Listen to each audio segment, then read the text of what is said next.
information, how would you go about like promoting? Like you said, you have to put your stuff out there and get the analytics first before you go to like a company and be like, hey, this is what I have. How would you go about like promoting it so that people can see it and get it out there? It's definitely something that animators struggle with because animation takes a long time and it's a group effort. So it's not just you creating something. If it's going to be good, like really good, you're going to get people who specialize in each part. You're not going to write the story, do the storyboard, animate like the whole thing yourself. Oh, that's great, but if you're doing it because you want someone to give you money, they're going to want you to work on a team. So they're going to want to see a team effort. And if you're, showing it to audiences are used to seeing team efforts. They're used to seeing really high quality work. And you're competing for their attention with high quality work that's done by teams. So don't be afraid to show behind the scenes, process things, to get on camera yourself and talk about what's going on. People love journeys. So if you're thinking about how do I get someone to pay attention to my story, when I need funding for my story, so I don't have a story, I just have pieces. And maybe you're in a situation where I can't afford the specialist yet. What can I do?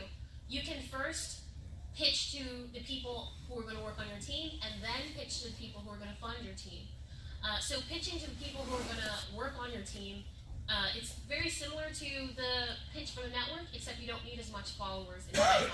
You just need to show that you've got a great idea coming on, you're all in, and that you're willing to do whatever it takes to get the people who are going to work with you what they need.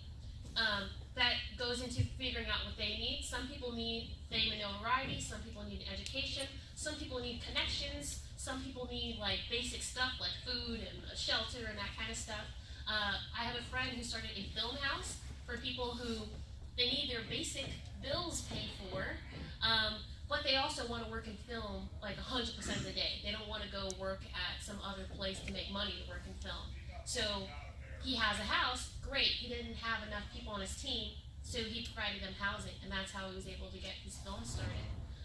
When you're looking at audiences, there are tons of videos out there on how to get people to look at your video, just how to raise the analytics for your followers, your likes, and your engagement. But that's always changing. So I can give you advice for right now on social media. Be consistent. Have a strategy, a plan for posting. Make sure that the last 12 posts explain your entire brand so that you're cycling through concepts of your brand. That whole thing. But because analytics are changing, the way you do it is going to change.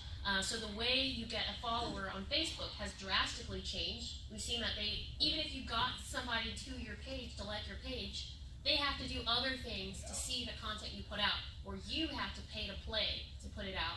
So each platform is going to be different, and the rules for it are different, and they're constantly changing. But the things that stay tied and true are the fact that you have to keep creating quality content that focuses on the needs of your audience and not on the message that you want to put out.